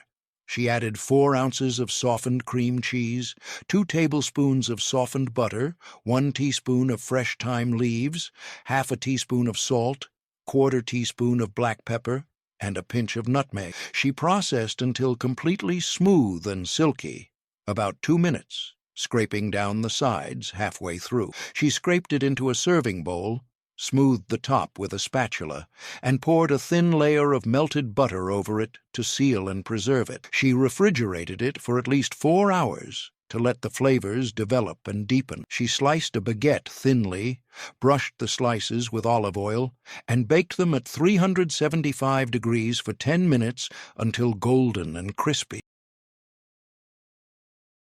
Walk into a working-class Philadelphia kitchen in December 1971 where a woman is making blue cheese-stuffed mushrooms because serving them proved you weren't afraid of bold, polarizing flavors that divided guests immediately into sophisticated eaters and timid ones. She bought 2 pounds of large white button mushrooms. She carefully twisted off all the stems and set them aside. Throwing them away meant wasting ingredients, which was unacceptable. She brushed the caps with melted butter and arranged them hollow side up in a baking dish. She finely chopped the mushroom stems into tiny pieces. She sautéed them in 3 tablespoons of butter with 1/4 cup of finely minced onion and 2 cloves of minced garlic until soft, and all the moisture evaporated. About 8 minutes. Wet filling meant the mushrooms would be soggy and awful. She let them cool slightly. She mixed the cooked stems with 8 ounces of crumbled blue cheese, 4 ounces of softened cream cheese, 1/4 cup of breadcrumbs, 2 tablespoons of minced fresh parsley, and 1/4 teaspoon of black pepper. She spooned the filling generously into each mushroom cap, mounding it high to prove she wasn't skimping on expensive ingredients. She topped each with a small piece of butter. She baked them at 375 degrees for 25 minutes until the mushrooms were tender. The filling was hot and bubbling, and the tops were golden brown. They tasted like earthy mushrooms with pungent, tangy blue cheese, filling that announced bold tastes immediately. The blue cheese was strong and assertive, not subtle or apologetic about its intensity. The cream cheese mellowed it slightly and made it creamy instead of crumbly. The sautéed mushroom stems added extra mushroom flavor and texture that proved attention to detail. The onion and garlic added aromatic depth. The breadcrumbs absorbed moisture and provided structure so the filling didn't fall apart. The parsley added freshness and color. The butter on top melted and made everything rich. They were sophisticated and definitely not for everyone. Walk into a working-class New York kitchen in December 1974, where a woman is making caviar pie because serving it proved she could afford luxury ingredients, even though she was using affordable lumpfish caviar instead of impossibly expensive sturgeon caviar that cost $50 per ounce. She hard-boiled 6 eggs, peeled them, and minced them very finely, almost to a paste, using a sharp knife. She spread them in an even layer on the bottom of a 9-inch pie plate or springform pan, pressing them down firmly to create a solid base. She mixed 8 ounces of softened cream cheese with half a cup of sour cream until smooth and spreadable, not lumpy. She spread this over the egg layer carefully without disturbing it. She minced 1 small onion very finely, not chunks, but tiny pieces that distributed evenly. She sprinkled it over the cream cheese layer. She gently spread 1 4-ounce jar of black lumpfish caviar over the onion layer, being careful not to break the eggs or mix the layers together. She covered the pan and refrigerated it overnight to let everything firm up and the flavors meld. She garnished the top with lemon wedges and fresh parsley sprigs for visual appeal. She served it with buttery crackers or thin toast points. Guests spread portions on crackers themselves. The layers were visible when you cut into it, which proved proper technique. It tasted like creamy, tangy cream cheese and sour cream with bits of onion, chopped egg, and briny, pop-in-your-mouth caviar that announced luxury, even though it was affordable lumpfish instead of real sturgeon. The textures were layered and deliberate: smooth cream cheese, granular egg, crunchy onion, and the tiny eggs of the caviar that burst when you bit them, releasing salty ocean flavor. The flavors were rich, salty, and sophisticated. The lemon wedges added brightness when squeezed over portions. The caviar was the star, salty, oceanic, and luxurious, even though it was the cheap version. Even though it was lumpfish caviar instead of expensive sturgeon, it still felt fancy and special because most Americans had never tasted any caviar. The presentation was stunning. Black caviar on top, visible white and yellow layers underneath, when sliced, creating visual drama that looked expensive.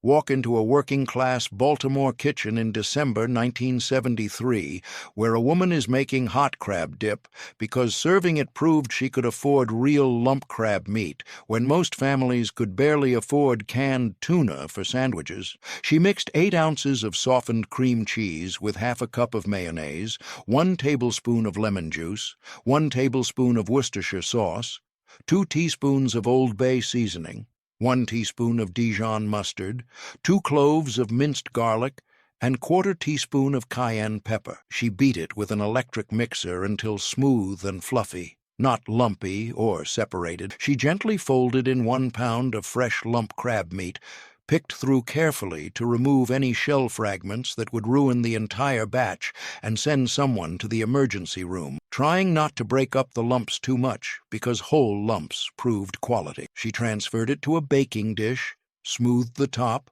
and topped with half a cup of shredded cheddar cheese and 1/4 cup of breadcrumbs. She dotted the top with butter pieces. She baked it at 350 degrees for 30 minutes until hot, bubbly and golden on top. She served it in the baking dish, set on a trivet with crackers, toasted baguette slices, and celery sticks for dipping. It tasted like hot, creamy, tangy dip with sweet, delicate crab throughout that proved the investment was worth every penny. The Old Bay seasoning was quintessentially Maryland, a perfect blend of spices that complemented crab without overpowering it or announcing amateur cooking. The cream cheese and mayonnaise made it rich and creamy. The lemon juice added brightness. The Worcestershire and mustard added depth and complexity. The cayenne gave it subtle heat that built slowly. The cheddar cheese on top melted and created a golden crust. The breadcrumbs added texture. The crab was the star, sweet, delicate, luxurious chunks of real meat that cost serious money. You could taste big pieces of real crab meat, not shredded filler or imitation that announced poverty. It was comfort food elevated with expensive seafood that transformed it from basic dip to special occasion food. Walk into a working-class San Francisco kitchen in December 1976, where a woman is making brie en croûte, because serving it proved she understood French cheese culture and wasn't scared of working with puff pastry when most women found it intimidating. She bought 1 8-ounce wheel of brie cheese, a French soft cheese that was just becoming available in American supermarkets and cost money because it was imported. She thawed 1 sheet of frozen puff pastry, which was a modern convenience that saved hours of labor. She rolled it out slightly to make it larger and thinner. She placed the brie wheel in the center and spread 3 tablespoons of apricot jam on top of the cheese. She wrapped the puff pastry around the brie, folding the edges up and over like wrapping a present. Proper technique mattered because sloppy wrapping meant it would leak during baking. She sealed the edges with beaten egg wash. She placed it seam-side down on a baking sheet. She brushed the entire surface with more egg wash to make it glossy and golden when baked. She used small cookie cutters to cut decorative shapes from leftover pastry scraps, leaves and flowers, and arranged them on top artistically, brushing them with egg wash, too. She refrigerated it for 30 minutes to firm up the butter in the pastry. She baked it at 375 degrees for 25 minutes until the pastry was golden brown and flaky. She let it rest for 10 minutes before serving so the cheese wouldn't be molten lava that burned mouths. She placed it on a wooden board surrounded by apple slices, grapes, and water crackers. It tasted like warm, gooey, melted brie with sweet apricot jam, wrapped in crispy, buttery puff pastry. French sophistication executed at home. The brie was creamy, mild, and luxurious when melted, not sharp or challenging. The apricot jam added sweetness and fruity contrast that complemented the cheese perfectly. The puff pastry was flaky, crispy, and rich with butter. The combination was French, sophisticated, and impressive, borrowed from European cheese culture that most Americans knew nothing about. Cutting into it at the table was dramatic. The melted cheese oozed out, which created visual spectacle. The apple slices provided fresh, crisp contrast. The grapes added juiciness. The crackers were neutral vehicles for spreading the cheese without competing flavors. Walk into a working-class Boston kitchen in December 1970, where a woman is making mini quiches. Lorraine, because serving them proved she understood French pastry technique and had the confidence to make individual portions instead of one large quiche. That was easier but less impressive. She made pastry dough from scratch with flour, cold butter, salt, and ice water. No shortcuts or store-bought crusts, which were shameful. She rolled it out thin and cut circles with a round cookie cutter. She pressed each circle into mini muffin tins to form tiny tart shells, crimping the edges decoratively. She pricked the bottoms with a fork to prevent puffing during blind baking. She cooked 1/2 pound of bacon until crispy, drained it on paper towels, and crumbled it into small pieces. She whisked together 4 eggs, 1 cup of heavy cream, 1/4 teaspoon of nutmeg, salt, and pepper until smooth, not foamy. She divided the crumbled bacon among the pastry shells evenly. She poured the egg mixture over the bacon, filling each shell 3/4 full so it wouldn't overflow during baking. She topped each with a small pinch of shredded Gruyere cheese. She baked them at 375 degrees for 20 minutes until the pastry was golden and the filling was set, but still slightly jiggly in the center. Overbaking made them rubbery. She let them cool for 5 minutes before removing them from the tin carefully. She served them warm on a platter. They tasted like buttery, flaky pastry filled with creamy, custardy egg and smoky, salty bacon, French elegance executed in miniature. The Gruyere added nutty, melted cheese richness that proved sophistication beyond basic American cheese. The nutmeg added warmth and a hint of spice that most people couldn't identify but recognized as proper French seasoning. The cream made the filling rich and luxurious instead of watery and thin. They were French, elegant, and sophisticated, borrowed from classic French bistro food culture. The mini size made them perfect finger food, 1 or 2 bites each without needing plates. They were substantial enough to be satisfying, but still appetizers. The presentation was neat and professional looking. Uniform size and perfect golden color proved proper technique. It cost about $3 and made 3 dozen mini quiches, reasonable for 36 pieces at about $27 today. The bacon was $1. The eggs and cream were $1. The Gruyere, butter, and flour cost $1. Walk into a working-class Charleston kitchen in December 1968, where a Southern woman is making pimiento cheese finger sandwiches because they were sacred Southern tradition, and not making them meant you'd failed your heritage and betrayed your grandmother's memory. She made pimiento cheese from scratch by mixing 2 cups of shredded sharp cheddar cheese, 1 4-ounce jar of diced pimientos, drained completely, half a cup of mayonnaise, Duke's brand only because nothing else was acceptable, 1/4 teaspoon of garlic powder, 1/4 teaspoon of onion powder, a pinch of cayenne pepper, and salt and black pepper to taste. She stirred it vigorously until creamy but still slightly chunky, not smooth paste, which would be wrong. She refrigerated it overnight to let the flavors meld and marry properly. She spread the pimiento cheese generously on thin white bread slices, proper white sandwich bread, not wheat or fancy bread. She covered them with another bread slice, pressed down gently to seal, and trimmed off all the crusts with a sharp serrated knife. Leaving crusts on was unacceptable and announced you didn't care about proper presentation. She cut each sandwich into 4 triangles, creating perfect portions.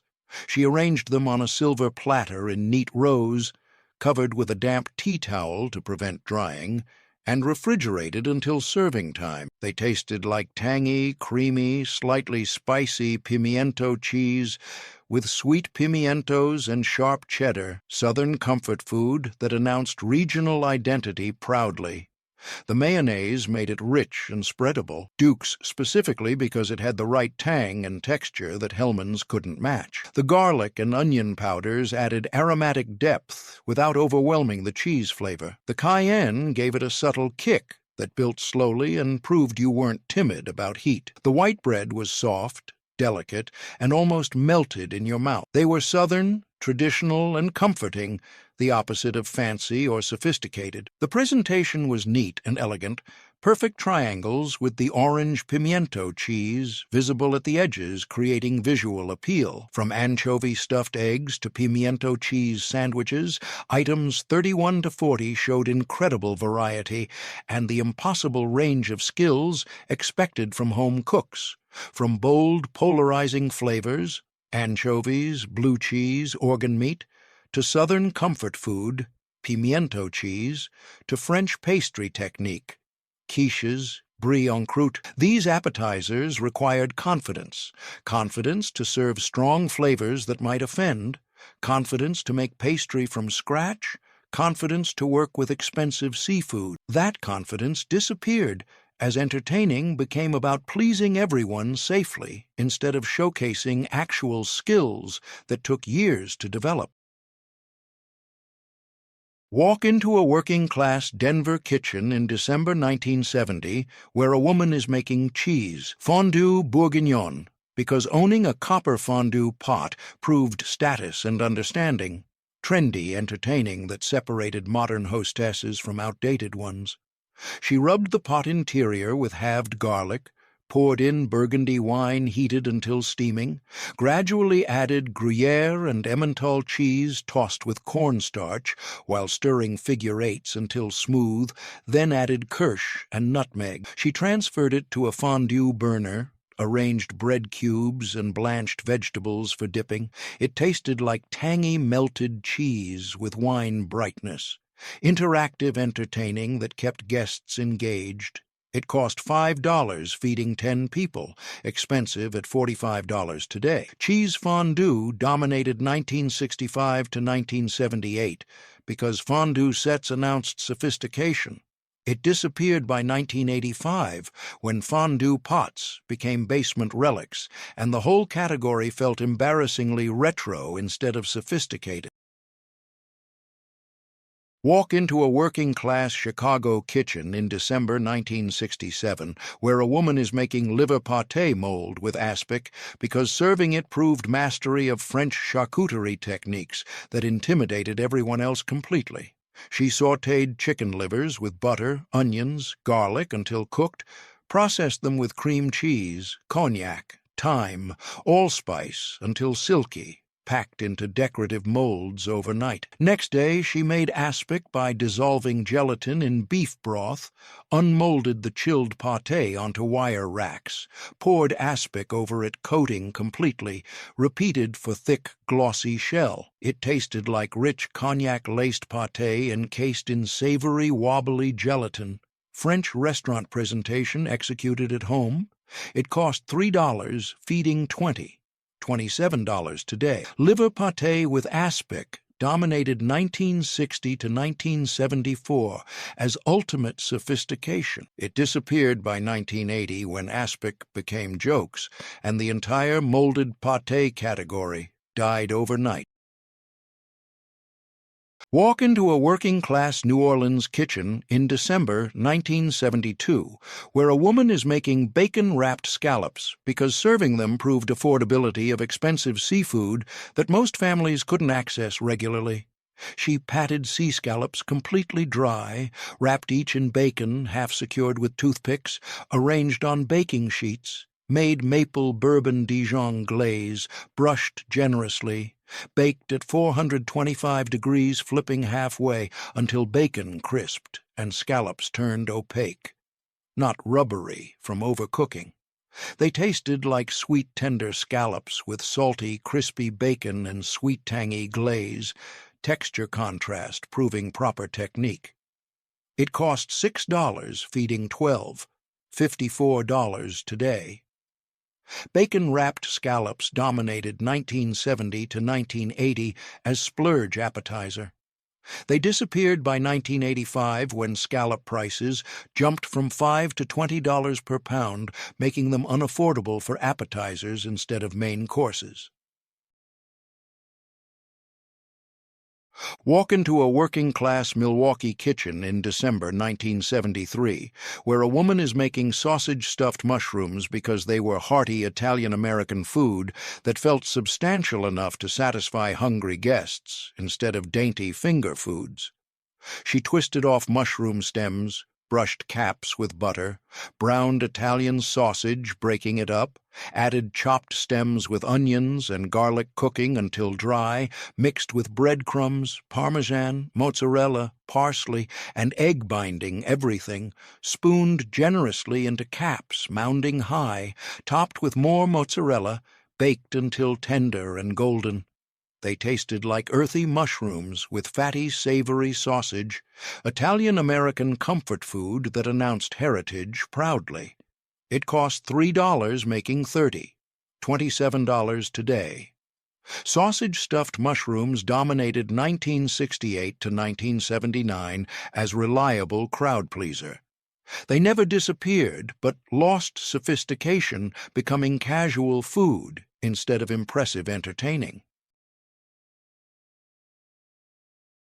Walk into a working-class Louisville kitchen in December 1969, where a Southern woman is making Benedictine spread because serving it proved understanding Kentucky traditions that outsiders had never heard of or appreciated.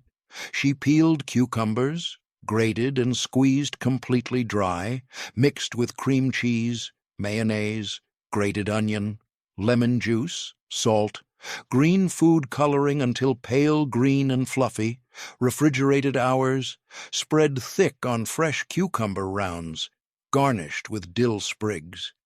It tasted like cool, refreshing cucumber with tangy cream cheese and onion hint. Light palate cleanser between heavier appetizers. It cost $2 feeding 15, $18 today. Benedictine spread dominated Southern entertaining 1960 to 1976 as regional specialty, proving Louisville credentials. It disappeared by 1982 when regional Southern foods stopped traveling beyond their origins and became jokes instead of respected traditions outside the South. Walk into a working-class Phoenix kitchen in December 1971 where a woman is making olive cheese balls because they combined two expensive ingredients, olives and sharp cheddar, into bite-sized packages that proved investment in entertaining guests properly. She drained pimiento-stuffed olives, patting dry, made cheese dough, mixing sharp cheddar with butter, flour, paprika, cayenne until cohesive, wrapped tablespoon dough around each olive, rolling smooth, refrigerated, firming up, baked until golden. They tasted like buttery, cheesy, flaky pastry with salty, briny olive surprise center. Fun bite with unexpected flavor bomb. It cost $2 making 40, $18 today. Olive cheese balls dominated 1968 to 1978 as Southern party food staple. They disappeared by 1983 when rolling 40 individual balls felt exhausting and nobody acknowledged the 2 hours of tedious hand-rolling labor investment. Walk into a working-class Los Angeles kitchen in December 1975 where a woman is making teriyaki meatballs because Asian fusion flavors felt modern and sophisticated during California's obsession with Pacific Rim cuisine that dominated trendy entertaining. She mixed ground beef with breadcrumbs, egg, milk, seasonings, rolled 61-inch meatballs, browned in batches, made teriyaki sauce with soy sauce, brown sugar, pineapple juice, rice vinegar, ginger, garlic simmering until thick, added meatballs coating in glaze, transferred to chafing dish, garnished with sesame seeds and green onions. They tasted like savory beef with sweet, salty, sticky glaze, Asian-inspired fusion proving worldly sophistication. It cost $3 feeding 20, $27 today. Teriyaki meatballs dominated 1973 to 1980 as California trendy appetizer. They disappeared by 1985 when Asian fusion lost novelty and became generic instead of exotic.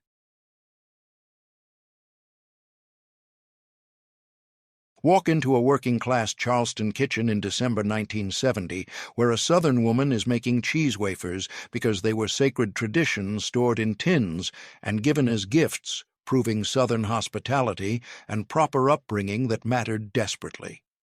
She mixed flour with sharp cheddar, butter, salt, cayenne, paprika until cohesive dough, formed 2-inch logs, wrapped in waxed paper, refrigerated overnight, sliced 1/4-inch rounds, pressed pecan half into each, baked until golden and crispy. They tasted like buttery, cheesy, spicy crackers with pecans, elegant Southern refined food proving heritage. It cost $1 making 5 dozen, $9 today. Cheese wafers dominated Southern entertaining 1960 to 1976 as essential tradition. They never disappeared in the South, but declined elsewhere by 1982 when multi-day recipes requiring overnight chilling felt impractical for anyone working full-time. Walk into a working-class New York kitchen in December 1974 where a woman is making steak. Tartare because serving raw beef proved sophisticated European tastes and confidence that scared most Americans who feared anything uncooked unnecessarily. She bought impeccably fresh beef tenderloin from trusted butcher, froze 2 hours for easier slicing, minced finely by hand maintaining texture, mixed with minced shallots, capers, parsley, Dijon, Worcestershire, cognac, egg yolk, salt, pepper, shaped into mound with raw yolk in center well, garnished with more capers and parsley, served with toast points and lemon.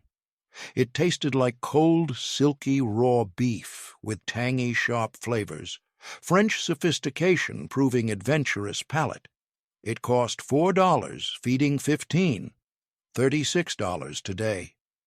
Steak tartare dominated 1970 to 1978 as ultimate sophistication.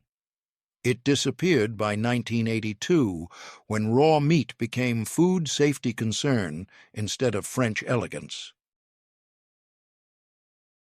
Walk into a working-class Seattle kitchen in December 1976, where a woman is making salmon pate and pastry because wrapping it in puff pastry elevated canned salmon into impressive presentation that looked expensive despite cheap ingredients used strategically. She drained canned salmon, removing bones and skin, mixed with cream cheese, mayonnaise, lemon juice, dill, onion, horseradish, until smooth but textured, refrigerated overnight, rolled puff pastry sheets, spread filling down center, sealed with egg wash, cut vents, brushed entirely, refrigerated firming, baked until golden and puffed. It tasted like creamy salmon with dill wrapped in flaky buttery pastry, elegant presentation transforming humble canned fish. It cost $3 feeding 20. $27 today. Salmon pate and pastry dominated 1974 to 1980 as clever transformation. It disappeared by 1985 when puff pastry became cliché, covering everything. Items 31 to 50 showed the peak of ambitious home entertaining. Aspic-coated pate, fondue bourguignonne, bacon-wrapped scallops, steak tartare. These weren't simple appetizers you threw together in 15 minutes before guests arrived. They required specialized equipment, fondue pots, molds, chafing dishes, expensive ingredients, scallops, cognac, imported cheeses, and techniques most people never learned, making aspic, working with raw meat, tempering cheese. Now we're moving into the final 10 items, 51 to 60. The most elaborate, expensive, and impressive appetizers of the era that represented peak entertaining ambition before everything collapsed into store-bought convenience. Walk into a working-class Boston kitchen in December 1970 where a woman is making Lobster Newburg in pastry shells because serving it proved understanding, French haute cuisine techniques that required 3 days of labor making puff pastry from scratch through repeated butter folding cycles. She made pastry shells days ahead, baking blind with pie weights, bought cooked lobsters, removing all meat carefully, sautéed in butter with sherry, made cream sauce with flour, heavy cream, tomale, egg yolks, cognac, nutmeg, cayenne whisking constantly, preventing scrambling, folded lobster in gently keeping pieces intact, spooned into warm shells immediately before serving, preventing sogginess. It tasted like sweet lobster in rich cognac cream, French restaurant luxury executed at home, proving serious skills. It cost $8, feeding 12, $72 today, representing genuine financial sacrifice for entertaining. Walk into a working-class San Francisco kitchen in December 1973 where a woman is making beef. Wellington bites because serving them proved understanding complex French techniques requiring precise timing and expensive ingredients that most families never touched regularly. She bought center-cut tenderloin trimming perfectly, cut 1-inch cubes, seared smoking hot on all sides, staying raw inside, cooled completely, made mushroom duxelles, mincing 2 pounds, mushrooms, sautéing until paste dry, bought imported foie gras pate, cut puff pastry squares, assembled with duxelles dollop, beef cube, pate topping, sealed with egg wash, refrigerated firming, brushed entirely, baked until pastry, golden and beef medium rare inside. They tasted like tender beef with earthy mushrooms and rich pate wrapped in flaky pastry. French elegance proving investment. It cost $12, feeding 20, $108 today, making them prohibitively expensive. Walk into a working-class New Orleans kitchen in December 1971 where a woman is making oysters. Bienville, because serving them proved understanding. New Orleans culinary heritage, requiring techniques that intimidated everyone outside Louisiana completely. She shucked oysters dangerously, leaving them in shells, made complex topping, sautéing minced shrimp with butter, mushrooms, garlic, green onions, adding flour, making roux, whisking in white wine and cream, creating sauce, stirring in egg yolks, parmesan, parsley thickening properly, spooned generously over each oyster, completely covering, topped with breadcrumbs and butter dots, baked until bubbling and golden. They tasted like briny oysters with incredibly rich seafood cream sauce, most decadent oyster preparation imaginable, proving New Orleans credentials. It cost $5, making 2 dozen, $45 today, representing serious investment. Walk into a working-class Boston kitchen in December 1969 where a woman is making coquilles Saint-Jacques, because serving them proved understanding, French seafood preparations requiring special reusable porcelain shells that announced proper equipment investment and technique mastery. She bought sea scallops, patting dry, quartered them, sautéed briefly until opaque, made mushroom wine cream sauce with butter, sliced mushrooms, shallots, flour, white wine, heavy cream, lemon juice, parsley, nutmeg, folded scallops back gently, spooned into buttered shells, topped with mashed potatoes, piped decoratively, sprinkled parmesan and breadcrumbs, baked until golden and bubbling. They tasted like sweet scallops in rich cream sauce, French bistro elegance executed at home. It cost $5 feeding 6, $45 today, making them expensive special occasion food only.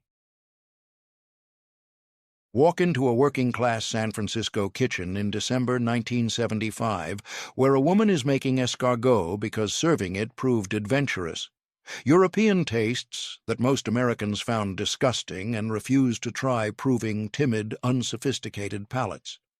She bought canned burgundy snails from specialty import shop costing premium prices, bought escargot plates with 6 indentations holding shells, bought clean empty shells, made garlic butter, mixing softened butter with minced garlic, parsley, shallots, lemon juice, salt, white pepper beating until fluffy and pale green, placed snail in each shell, filled completely with garlic butter, arranged in plates, baked until bubbling.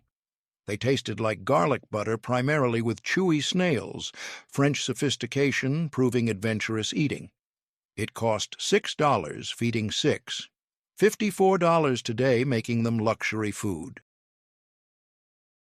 Walk into a working-class New York kitchen in December 1974 where a woman is making caviar on blini because serving genuine beluga caviar proved wealth and sophistication despite costing $50 for 2 ounces, making it the most expensive food item she'd ever purchased, requiring ice constantly. She made blini from scratch, mixing buckwheat flour, all-purpose flour, sugar, salt, baking powder with milk, eggs, melted butter, cooking silver dollar-sized pancakes, kept warm, set out crème fraîche, minced red onion, chopped hard-boiled egg whites and yolks, Opened caviar carefully placing in crystal bowl over crushed ice, provided mother-of-pearl spoons never metal reacting badly. They tasted like delicate pancakes with salty, luxurious caviar, ultimate luxury proving serious investment. It cost $55 feeding 20, almost $500 today. Walk into a working-class Chicago kitchen in December 1972, where a woman is making foie gras torchon because serving it proved understanding. French haute cuisine requiring whole duck foie gras, costing $30 equivalent to $270 today, representing genuine financial sacrifice. She softened foie gras room temperature, separated lobes removing veins with tweezers tediously, seasoned generously with salt, white pepper, sugar, wrapped tightly in cheesecloth like sausage, poached gently 3 minutes, plunged ice water, hung refrigerator overnight, draining and firming, made sauterne gelée, dissolving gelatin in sweet wine costing $20 per bottle, unwrapped torchon slicing half-inch rounds, spooned gelée over each slice, refrigerating until set, served with toasted brioche. It tasted like silky, rich foie gras, ultimate French luxury proving serious sophistication. Walk into a working-class Los Angeles kitchen in December 1976 where a woman is making beef carpaccio because serving raw beef with truffle oil proved understanding. Italian haute cuisine and access to expensive ingredients that most Americans never encountered regularly.